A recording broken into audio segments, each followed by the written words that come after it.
வரஹ்மத்துல்லாஹி வபரகாத்துஹு. நஹ்மதுஹு வ நுஸல்லி அலா ரசூலில் கரீம். அம்மா பஅத்.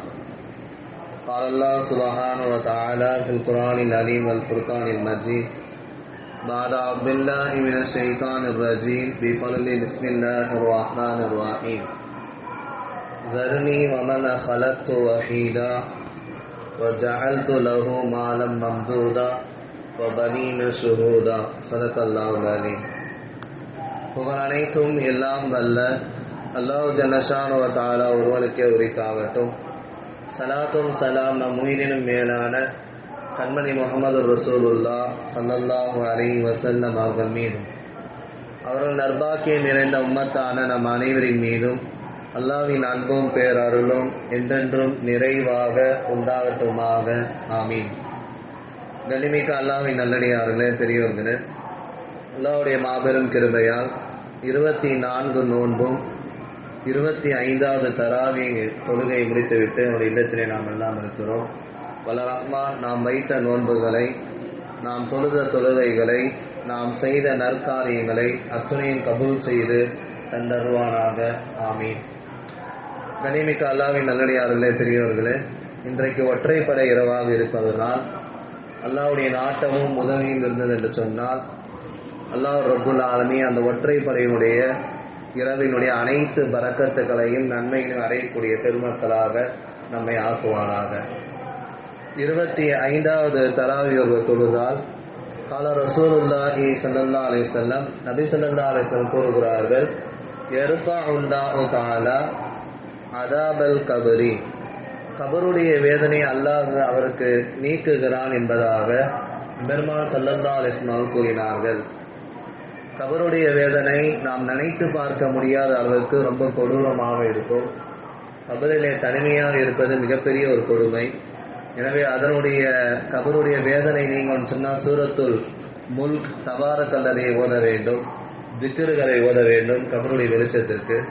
எனவே இன்றைக்கு தராவீஹ் தொழுகையுடைய சிறப்பு என்னன்னா, அல்லாஹ் கபருடைய வேதனை நீக்குவதாக ஸல்லல்லாஹு சொன்னாங்க. எனவே கபரிலும் ராகத்தாக இருப்பதற்கு அல்லாஹ் தௌஃபீக் செய்வானாக. அல்ஹம்துலில்லாஹ். இதுவரைக்கும் 29 ஜுஸு நிறைவு பெற்று 30ஆம் ஜுஸு ஆரம்பிக்கப்பட்டிருக்கிறது. கிட்டத்தட்ட 11 சூறாக்களை இன்றைக்கு நம்முடைய ஆபீஸ்மார்கள் ஓதி நிறைவு செய்தார்கள். அதில் ஆரம்பமான சூரா சூரத்து ஜின், ஜின்கள் என்பதாக ஒரு சூரா. சூரத்துல் முஸம்மில், போர்வை போர்த்தி கொண்டிருப்பவர். அடுத்து சூரத்துல் முத்தஸிர், போர்த்தி கொண்டிருப்பவர். சூரத்துல் கியாமா, கியாமத் நாள். சூரத்துல் தஹர், காலம். சூரத்துல் முர்சலாத், தொடர்ந்து அனுப்பப்படக்கூடியவை. அடுத்து 30ஆம் ஜுஸுல சூரத்துல் நபா, பெரும் செய்தி. சூரத்துல் நாசிஆ, பறிப்பவர்கள். சூரத்து அபஸ், கடுகடுத்தவர். சூரத்து தக்வீர், சுருட்டுதல். சூரத்துல் இன்பிதார், பிளந்து போகுதல். இப்படி பல சூறாக்கள் இன்று ஓதி நிறைவு செய்யப்பட்டுச்சு. அல்லாஹ் கபூல் செய்வானாக. அவனுடைய குதிரத்துக்களை குறித்து, அவனுடைய நியாமத்துக்களை குறித்து, மறுமை நாளை குறித்து நிறைய விஷயங்கள் எல்லாம் இந்த சூறாக்களிலே பேசிக்கொண்டே வந்தார். சூரத்துல் முத்தஸிர் என்கிற சூறாவிலே நமக்கான ஒரு செய்தி இருக்கிறது. அல்லாஹ் ரப்புல் ஆலமீன் சில நல்லடியார்களை, நபிமார்களை உலகத்திற்கு அனுப்பி இவங்ககிட்ட இருந்து நீங்க படிப்பினை செய்து எடுத்துக்கொள்ளுங்க, இந்த மாதிரிலாம் நீங்க வாழுங்க. சில நல்லடியார்கள்லாம் இருக்காங்க அல்லாஹ் சொல்றான். சில தீயவர்களையும் உலகத்திற்கு அல்லாஹ் சில எதிரிகளையும் அனுப்பி இவங்களை போல நீங்க வாழாதீங்க, வாழ்ந்தீங்கன்னா ரொம்ப மோசமா இருக்கும். அதுலேயும் அல்லாஹ் சில படிப்பினை செய்திகளை சொல்லி காட்டுகிறார். எனவே சூரத்துல் முத்தஸிர்ல ஓதப்பட்ட ஒரு செய்தி, தர்னி வமன் ஹலக்து வஹீதா வ ஜஅல்து லஹு மாலன் மம்தூதா. வலீத் இப்னு முகைரா என்கிற மிகப்பெரிய ஒரு எதிரியை குறித்து அல்லாஹ் ரப்புல் ஆலமீன் அந்த சூறாவிலே பேசுகிறார். அவர் நல்ல தெளிவானவர், அறிவானவர், நல்ல ஆலோசனை சொல்லக்கூடியவர், இஸ்லாத்திற்கு எதிரானவர். அவர் சொன்னா ஊரு கட்டுப்படும், சில பேர் நம்புவார்கள். மஅ்சூம் என்கிற கோத்திரத்தை சார்ந்தவர். குறைஷி கோத்திரத்திலிருந்து 2 கோத்திரம் பிரியும். ஒன்னு ஆஷிம், இன்னொன்னு மஅ்சூம். மஅ்சூம்ல இவர் இருக்கிறார். யாரு? வலீத் இப்னு முகைரா.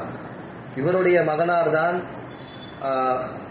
மிக சிறந்த 100 போர்க்களங்களை வெற்றி கொண்ட சிறந்த சஹாபி காலித் இப்னு வலீத் ரலியல்லாஹு அன்ஹு, படை தளபதி. யாருடைய மகன்? வலீத் இப்னு முகைரா அவங்களுடைய மகனார். இப்படி பல விஷயங்கள் இவர்களை குறித்து வரலாற்றில் பேசப்படுகிறது. ஆனால் அந்த சூறாவிலே தொடர்ந்து அல்லாஹ் பேசிக்கொண்டே வருவான். இந்த வலீத் இப்னு முகைரா இவங்களுடைய மக்ஸூம் கோத்திரத்தாரும் ஆஷிம் கோத்திரத்தாரும் நிக்காஹ் மாற்றி மாற்றி செய்து கொள்வார்கள், குடும்ப உறவுகளை மேம்படுத்திக் கொள்வார்கள். இது போன்ற வரலாற்று நிகழ்வுகள் வந்தாலும் வலீத் இப்னு முகைரா என்பவர் அந்த காபத்துல்லா விஷயத்தில் அதை புறணமைக்கும் சமயத்தில் நிறைய கருத்து வேறுபாடு வந்துச்சு. அதை இடிச்சுட்டு நல்லபடியாக கட்டலாம் அப்படின்னு சொன்னப்போ மக்கள் எல்லாம் பின்வாங்கிட்டாங்க. இவர் கொஞ்சம் துணிவும் திறமையும் வாய்ந்தவர், ஆலோசனை மிக்கவர் வலீத் இப்னு முகைரா. அந்த காபத்துல்லாவை அதை இடிச்சுட்டு புறணமைக்கணும், புதிதா கட்டணும். அல்லாஹ்வுடைய பள்ளியாச்சு, இதை போய் இடிக்கணுமா, இடிச்சா அவன் நாசம் அடைந்துருவோமே அப்படின்னு சொல்லி எல்லாம் விலகிட்டாங்க. சரி, இந்த வலீத் இப்னு முகைரா அவர் போய் இடிக்கிறேன்றாரு. மக்கள்லாம் அதை வரலாற்று சுவாரஸ்யமான விஷயங்கள்ல அவர் இடிக்கிறாராம் பார்ப்போம், இடிச்சுட்டு அவர் உயிரோடு இருக்காராம் பார்ப்போம் அப்படின்னு சொல்லி முடிவு பண்ணாங்க. அதே மாதிரி ரொம்ப திறமையா துணிமா அவர் போய் அதை புறணமிக்கிறதுக்காக, சிறப்பாக கட்டுவதற்காக அவர் அந்த பள்ளிவாசலை இடித்ததாக வரலாற்றில் நாம் பார்க்கிறோம், துணிவு மிக்கவர் என்பதற்காக வேண்டி. இப்படி பல செய்திகள். அந்த சூறாவில் அல்லாஹ் ரப்புல் ஆலமீன் வலீத் இப்னு முகைரா குறித்து பல விஷயங்கள் பேசுவான். அவருக்கு நாம் செல்வ செழிப்பை கொடுத்தோம், அவர்களுக்கு பிள்ளை செல்வங்களை கொடுத்தோம், அவர்களுக்கு சில தயாரிப்புகளை ஏற்படுத்தினோம். ஆனால் அவர் நம்முடைய அத்தாட்சிகளை அவர் மறுத்தார். அவர் நம்முடைய குர்ஆன் ஆயத்துகளை வேண்டுமென்றே மறுத்தார், ஏற்றுக்கொள்ளவில்லை என்பதாக அல்லாஹ் குர்ஆன் அந்த சூறால பேசிக்கிட்டே வருவான். எந்த அளவுக்கு அவருக்கு செல்வ செழிப்புனா, மதீனாவிலிருந்து தாயிஃப் போற அளவுக்கு, தாயிஃப் வரைக்கும் நடுவில் இருக்கிற மத்தியில் உள்ள எல்லா நிலப்பரப்பும், விவசாயத்திற்குரிய எல்லா நிலமும் அவருக்கு சொந்தமான. அல்லாஹ் சொல்றான், ஜஅல்து லஹு மாலம் மம்தூதா, நிறைய செல்வ செழிப்பை நாம் கொடுத்தோம் என்பதை அல்லாஹ் குர்ஆன்ல சொல்லி காட்டுகிறான். பனீன ஷுஹூதா, அவர்களுக்கு குழந்தை செல்வங்களை கொடுத்தோம். கிட்டத்தட்ட 10 பிள்ளைகள் அவருக்கு இருந்தாங்க. தந்தை கூடவே இருந்து பாதுகாத்து கொண்டே இருப்பாங்க. அவர் வியாபாரம் கூட வெளியே போய் செய்யவில்லை. வலீத் இப்னு முகைரா வெளியவே, அவங்க வெளிநாட்டுக்கே போக மாட்டாங்க, அவங்க ஊர்ல வியாபாரம் செய்வாங்க, கூட இருந்து பிள்ளைகள் பார்த்து கொண்டே இருப்பாங்க. அப்போ நம்முடைய தாய் தந்தையை கூட இருந்து பார்த்துக்கிட்டா அல்லாஹ் சில அருள்கொடைகளை வழங்கி கொண்டே வருவான் என்பதாக இந்த அத்தாட்சியில் அல்லாஹ் தொடர்ந்து சொல்லுவான். இப்ப இவர் என்ன பண்ணார்னா, ஸல்லல்லாஹு அலைஹி வஸல்லம் அன்னவர்கள் ஒரு தடவை சூரத்துல் காஃபிரு தன்பி வ காபிலு தௌபி ஷதீது தௌல் இந்த சூறா ஓதுனாங்க. அந்த சூறாவை இவர் கேட்டார். ரொம்ப பெரியவர், கிட்டத்தட்ட 95 வயது அவருக்கு, ரொம்ப பெரியவர், ஊருக்கு மூத்தவர், ஊர் நாட்டாம. அவர் சொன்னா மக்கள் கேட்பாங்க, அப்பேற்பட்ட திறமை வாய்ந்த நபர். அந்த சூறாவை ஸல்லல்லாஹு அலைஹி வஸல்லம் ஓதுகிற பொழுது அவர் காதுல விழுந்துடும், அதை கேட்டுருவாரு. அது போய் உள்ளத்துல ஒரு மாதிரி பண்ணுவாங்க, என்ன இந்த சூறா ரொம்ப ஆச்சரியமா இருக்கு, பயங்கரமா இருக்கு என்னுடைய வார்த்தைகள்லாம். அதை கேட்டுட்டு அங்கேயும் இங்கேயும் உலாத்திக்கிட்டே இருக்காரு. ரொம்ப அவருடைய மனதை அது மாற்றக்கூடிய, பிரதிபலிக்கக்கூடிய சூறாவா இருந்துச்சு. யாரு? வலீத் இப்னு முகைரா. அப்போ அபூ ஜஹல் என்ன பண்ண, ரொம்ப தந்திரமா இவர் இஸ்லாத்து பக்கம் சாஞ்சிருவாரோ என்பதற்காக வேண்டி அவர் என்ன பண்ணாருன்னா, கொஞ்சம் சூடு ஏற்றி விட்டு அவரை கோபப்படுத்துற மாதிரி சில வார்த்தைகள்லாம் பேசினார். எங்க முஹம்மதும் அபூபக்கர் மீனை வச்ச உணவை தான் நீ சாப்பிட போற அப்படின்னு சொல்லி, அவங்க ஓதுற சூறாக்கள் தான் நீ கேட்கிற, கொஞ்சம் அவர் மெருகேற்றி விட்டுருவார், கொஞ்சம் கோபப்படுத்தி விட்டுருவார். எனவே இங்கிட்டும் அங்கிட்டும் நடந்து கொண்டிருந்த வலீத் இப்னு முகைரா கடைசியில ஒரு முடிவுக்கு வந்துருவாரு. அல்லாஹ் குர்ஆன்ல சொல்லக்கூடிய அந்த வார்த்தை, இந்த குர்ஆனுடைய இந்த அத்தாட்சி என்பது இது வெறும் சூனியம் மாதிரி தெரியுது, இது மனிதனுடைய சொல்லு தான், இது அல்லாஹ்வுடைய சொல்லுலாம் இல்லை அப்படின்னு சொல்லி மறுத்துருவார். வேண்டுமென்றே மறுப்பார். இதெல்லாம் குர்ஆன் நல்ல ஆயத்துல அப்படியே சொல்லி காட்டுகிறார். எனவே அல்லாஹ் தன்னுடைய அத்தாட்சியை மறுப்பவருக்கு மிகப்பெரிய அந்த சக்கர் என்கிற நரகத்தை அவன் வைத்திருக்கிறான்.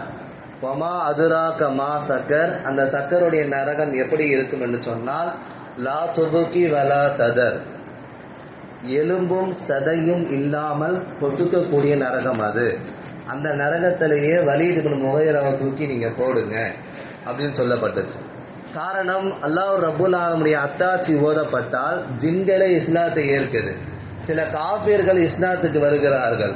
அது உள்ளத்திலே போய் அது ஒரு மாற்றத்தை ஏற்படுத்தும், ஒரு பிரதிபலிப்பை ஏற்படுத்தும். சில நல்லடியார்கள் குர்ஆன் ஓதுவதை கேட்டால் கண் கலங்குவார்கள், அழுவார்கள்.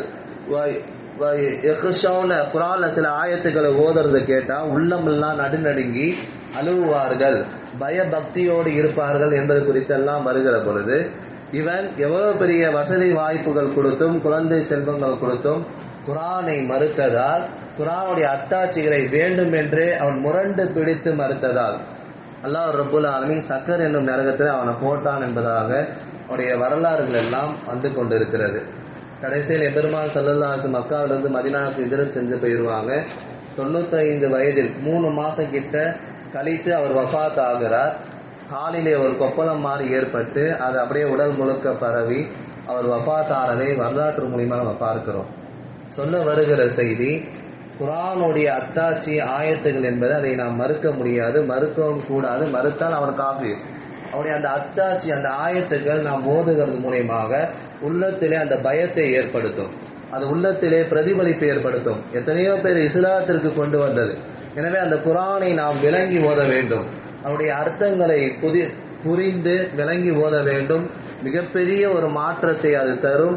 நிறைய சயின்டிஸ்ட், அறிவியல் ஆராய்ச்சியாளர்கள்லாம் குர்ஆன்ல போய் தான் சில விஷயங்களை அவங்க முடிவு செய்து அதில் கண்டெடுக்கப்பட்டு தான் இஸ்லாத்துக்கு வந்திருக்கிறாங்க, அதை ஓதுவாங்க. இன்னைக்கும் நம்மள நிறைய நம்மை மார்க்கத்தை அல்லாத சில காஃபிர்கள் கூட ஃபாத்தியா சூராலாம் கிராத்தா ஓதுவாங்க, நம்ம பார்த்துருக்கிறோம். எனவே அது எப்பேற்பட்ட ஆளையும் அது மாற்றி அவருடைய உள்ளங்களிலே பிரதிபலிப்பை உண்டாக்கி இஸ்லாத்தின் பக்கம் இழுத்து வந்துவிடும். எனவே அப்பேற்பட்ட அந்த கொடிய அரக்கர்கள் எல்லாம் அது அவர் ஏற்காதனால், திட்டமிட்டு மறுத்ததால் அல்லாஹ் மிகப்பெரிய ஒரு தண்டனையை கொடுத்தார். எனவே நாம் அந்த குர்ஆனை விளங்கி அதனுடைய சிறப்புகள் எல்லாம் புரிந்து மன உறுதியோடு ஓத வேண்டும் என்பதை நாம் எல்லாம் தெரிந்து கொள்ளலாம். வல்ல ரஹ்மான் இதை கபூல் செய்வானாக. குர்ஆனை விளங்கி அமல் செய்யக்கூடிய பாக்கியத்தை தருவானாக. அவருடைய தஜ்வீத் சட்டங்கள் எல்லாம் புரிந்து ஓதக்கூடிய மக்களாக நம் அனைவரும் ஆக்குவானாக. ஆமீன். வாஹிர் தஅவானா அல்ஹம்துலில்லாஹி ரப்பில் ஆலமீன். நோன்பு வைக்கும் நிய்யத், நவைத்து சௌமகதி அன் அதாஇ ஃபர்லி ரமலானி ஹாதி சனதி லில்லாஹி தஆலா. இந்த வருடத்தின் ரமலான் மாதத்தின் பரலான நோன்பை அதாவாக நாளை பிடிக்க நியத் செய்கிறேன், அல்லாஹ்விற்காக வேண்டி. ஆமீன். ஸல்லல்லாஹு அலா முஹம்மத் ஸல்லல்லாஹு அலைஹி வஸல்லம். ஸல்லல்லாஹு அலா முஹம்மத் ஸல்லல்லாஹு அலைஹி வஸல்லம். ஸல்லல்லாஹு அலா முஹம்மத். யா ரப்பி ஸல்லி வஸல்லிம். அஸ்ஸலாமு அலைக்கும்.